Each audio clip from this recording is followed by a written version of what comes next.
Hi, this is Jyoti here. Welcome to Jopat Tech Guru. In C Sharp Tips and Tricks Part 4, I'm going to discuss regarding two things which are very important in C Sharp. The first one is partial classes and second one is partial methods. Let us start the discussion with the partial classes. Here we'll try to understand the syntax, features with an example. So what is the specialty about this partial class? A partial class is a special feature of C Sharp which provides a special ability to implement the functionality of a single class into multiple .cs files. Many a times we'll be having lot of implementations, lot of functionality in a single program. So you can divide the functionality using the partial classes. All the files can be combined into a single class file when the application is compiled. So during the compilation, everything will be considered as a single class file.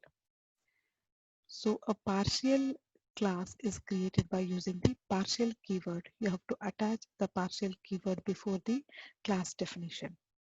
This keyword is also useful to split the functionality of a structure, methods, interfaces into multiple files. The syntax goes like this: public with the partial keyword, class name, and inside the bracket you can write the code. So which are the features of partial class? Every part of the partial class definition should be in the same assembly and namespace, but different source file name can be used.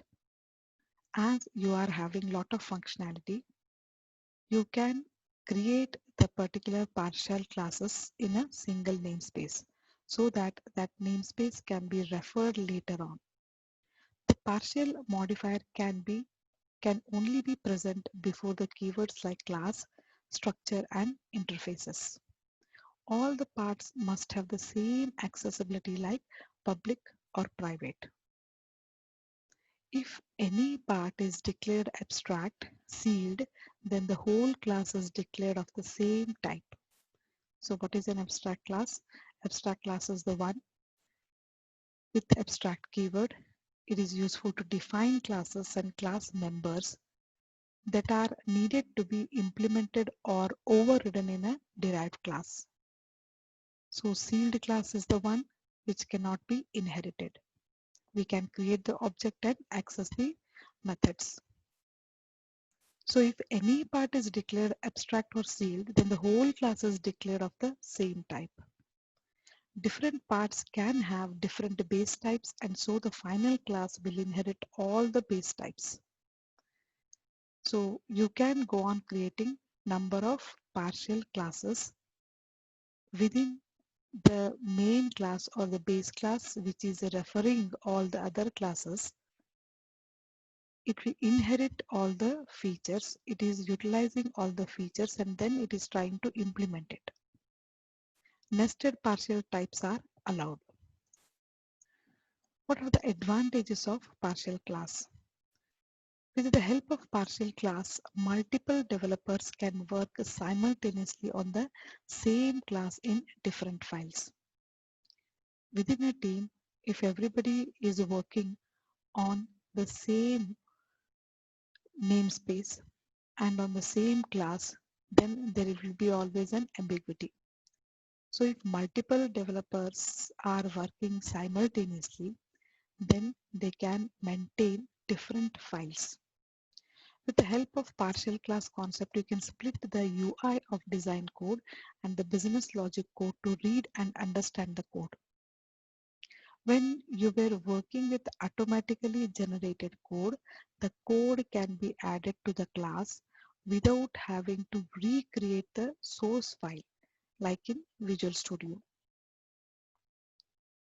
The application can be maintained in an efficient manner by compressing large classes into small ones. Instead of maintaining lot of features in a single class, it is better to maintain small functionalities in the classes. So let us see with an example.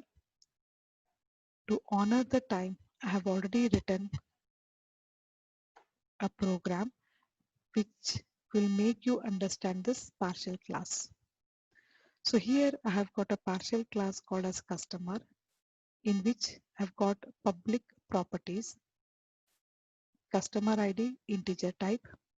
This is both read and write, get and set accessors are used. We have got customer first name, last name and age. You can observe that the name of the class is customer here. Again, we are creating customer class with a partial keyword. Here we are writing a constructor in which I am initializing all these variables using this keyword. We have got two methods here, display customer and save customer. Display customer displays all the customer related information, customer ID, first name, last name and age. Similarly, I have got one more method called as save customer, in which all the four variables I am passing and I'm just displaying the message that customer information is saved. So within the main, we are creating the object of customer class and we are passing the data accordingly. 10 Ranjit Singh 25. I'm calling display customer so that all the informations are displayed, and again I'm passing data to the save customer method. It is going to print customer information is saved. So you can observe that here I have got customer two partial classes. I have got partial class customer here, in which I have declared only the set of properties. In the second partial class, we have got a constructor which is initializing all the datas. And now in the main, once I'm creating the object, it is going to create all the properties first, initialize them in the second class, and then it is going to call the methods accordingly. So let us see the output.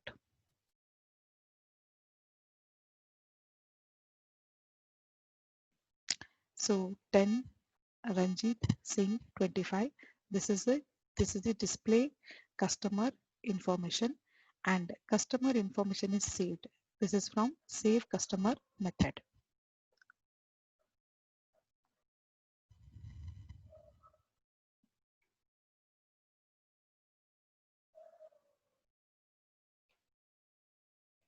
I have got one more program to make you understand the concept clearly.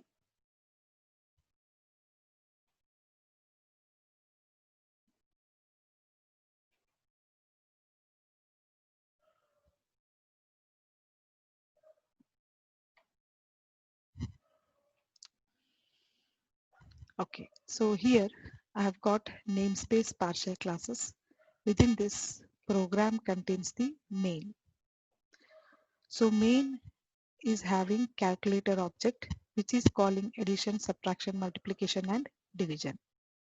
So you can observe that we have got the first partial class called as calculator, in which we have got addition function and subtraction function, which are having two parameters, and I'm printing the addition result and subtraction result accordingly.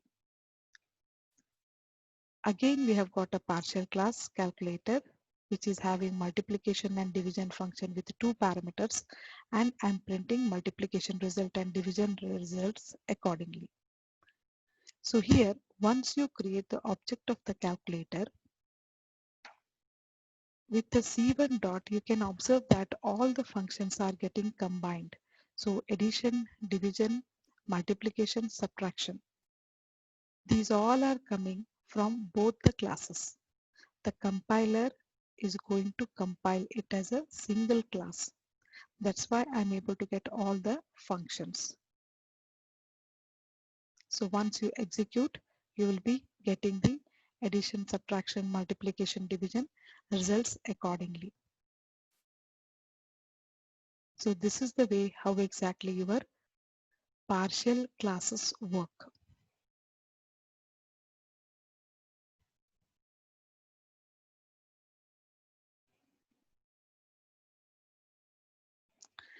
Now let us move ahead with the partial methods. So what is partial method? Partial method is a special type of method which is declared and defined in two separate partial classes. So how we are having two separate classes, in the same way, partial method is also declared in two separate partial classes. Declaration part represents signature and presents in a partial class. The definition part provides implementation of the method and resides in separate partial class. The concept of partial method is helpful when we have declaration and a definition of method in two separate files.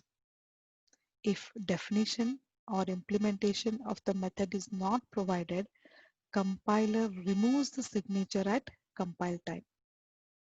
Usually we'll be having the definition in the first section and implementation in the second section. If you have not provided the implementation during the compilation time, the compiler removes the definition also. There is one more definition for the partial methods.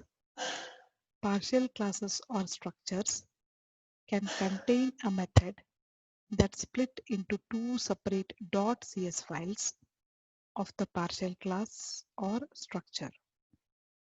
One of the two .cs files must contain a signature of the method, and the other file can contain an optional implementation of the partial method.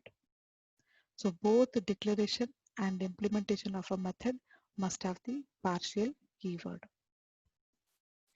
So what are the rules for partial methods? Partial methods must use the partial keyword and must return void. It should not return anything to the compiler. Partial methods can have in or ref but not out parameters. You cannot store the result, but you can always use in and ref parameters. Partial methods are implicitly private methods, so cannot be virtual. Partial methods can be static methods. Partial methods can be generic. Let us see with an example.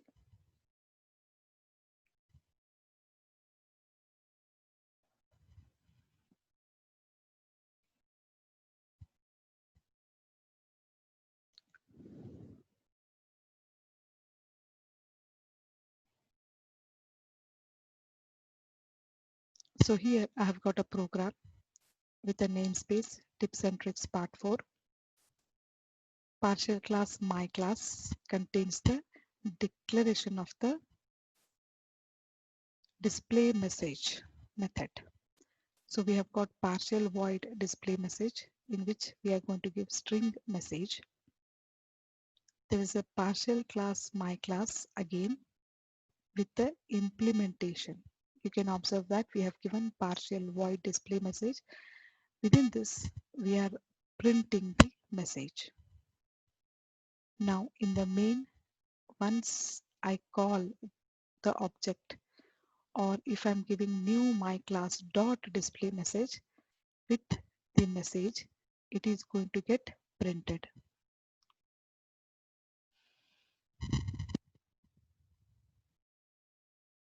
So welcome to the partial method demo.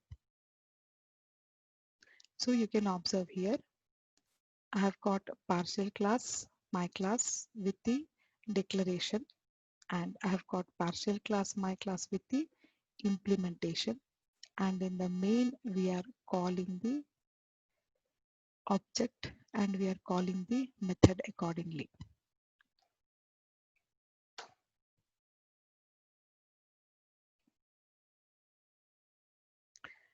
There is one more example for the partial methods. Here in this example, we are having a partial class called as employee, which contains partial void get employee details method, which is having two parameters, string A and string B. Again, partial class employee with the constructor, which is having two parameters A and B. Within the constructor, we are calling get employee details method. This is a partial method in which whatever the parameters are getting passed, first name and last name, we are printing it. And now we can observe that once I'm creating the object of employee, the constructor is instantiated and it calls this get employee details method. So here employee u equal to new employee, and I'm passing two datas, first name and last name. So no need of calling any method because constructor itself is calling the method. So first name and last name are getting printed. So hope this video is very useful to you. Please subscribe and like my channel, and let me know if you are looking for any other C# tips and tricks. Thank you everybody. Have a great day ahead.